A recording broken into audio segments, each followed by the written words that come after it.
So there you can see Slag saying, me Slag, you don't like anything, right? So that was kind of what he was all about. He don't like anything or anyone. So the Autobot or the Dinobots always gave Optimus Prime guff, and the Autobots in general guff, but Slag was one of the worst. So, but there you get a sense of Slag, and the rest of the Dinobots you get to see in action as well. And if you go back and watch Grimlock's video, you get more of a sense of them there. Now this toy is one of the partnerships between Takara Tomy and Hasbro, and this is the Studio 86 line of toys, which is based around the 1986 Transformers movie. The only company that had masterpiece scale Dinobots, like all 5 of them, or all the ones I needed anyways outside of Grimlock, was a company called Fans Toys, which I don't have any of their characters yet, and I probably never will because they are grossly overpriced. But nobody else really seemed to have the Dinobots in masterpiece scale. So this isn't completely masterpiece scale, but it's very, very close. So I kind of sacrificed a bit of the scale for a ton of cost savings. So that was kind of it, the sacrifice I made, and I'm happy with the purchase. When he came in and I saw the size of him and how he looked, I was like, okay, no, that was a good decision. So now speaking of the toy, let's get a look at the original G1 toy from 1985 or 86, whatever year it would have been. Here it is.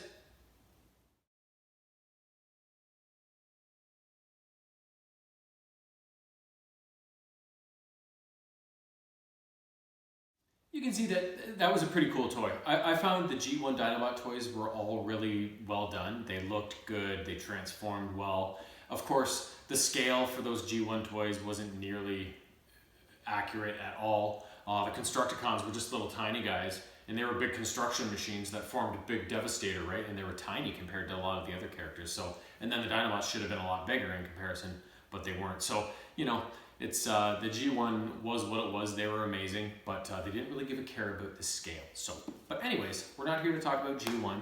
We're here to talk about G Now. Let's get this guy out of the box, see what he looks like. Slag, let's do it. I apologize for the light quality if it doesn't translate that well. Like I said, I had to do this at night because I just can't bring myself to come inside during the day to do anything until we get a rainy day, which we just haven't had. So there's kind of a little stand, but again, that's just part of the packaging. I'm not going to keep that. It's just one more. It is pretty cool though. It's going to be a tough choice. So he comes with instructions, obviously. I got my scissors here for handy. Comes with a little, who's Spike's son, Daniel, in the spacesuit thing, which I already have one from, I think, maybe an ex-Transbots character, or maybe it was a Takara Tomy one, I don't remember, but it's not the first time I've gotten spacesuit Daniel. There's his blaster.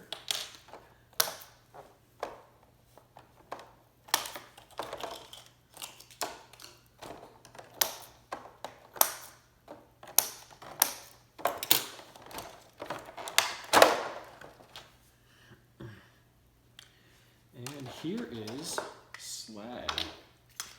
Looks pretty good, and I have a feeling his transformation is going to be pretty easy compared to what it might be from some other companies. So, like I said, his scale, it's not quite masterpiece, it's maybe a little smaller, but I had to make the sacrifice, and you know, it is what it is. So let's try and get him into a Triceratops mode, and we'll see what he looks like there.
So there is Slag, and to be honest, I'm pretty happy with him.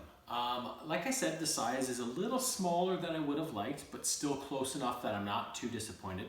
In terms of the toy itself, there doesn't seem to be any metal involved. It seems to be all plastic.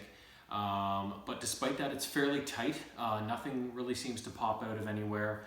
Lots of points of articulation. When he stands up, he does lean back a bit. He's a little back heavy just because of all the heavy parts of his body that is tucked away at the back when he's in robot mode. But you can just alter that with, like I said, lots of points of articulation. So you just spread the legs, and it's got the foot tilt as well. So you can really put him in a position to not only look like he's in a cool position, but to offset the kind of heaviness at the back of him. And the one thing you might notice in all the footage I gave you in here is that his head has always been a source of confusion for me. And there's lots of stuff like that in old 80s cartoons where the coloring on stuff is like different from episode to episode and from toy to series and stuff like that. So Slag's face in the original G1 toy was black, and sometimes in the show it's black, but normally it should be red. I think that's how he was designed. So they chose to go with red for this Studio 86 figure, and I'm glad they did, because that's the way I picture him in my mind, is with the red face. He is a lot more distinct that way rather than with just the black that most other characters seem to have. So, but anyways, that is Slag Studio 86. They have one more character, one more Dinobot they're releasing in this line that I may have pre-purchased already. As for the other two Dinobots, I don't know if and when they're going to be releasing them. So if and when I'm ever going to be acquiring them at all. So, but for now, we got this guy. We've already got Grimlock in the bag, and we got one more on the way. That one won't be next, though. I have the next guy already chosen out for my next video, which hopefully by the end of this week, I'll be able to do another one, since I am on vacation. So until then, you'll just have to stay patient. Bye.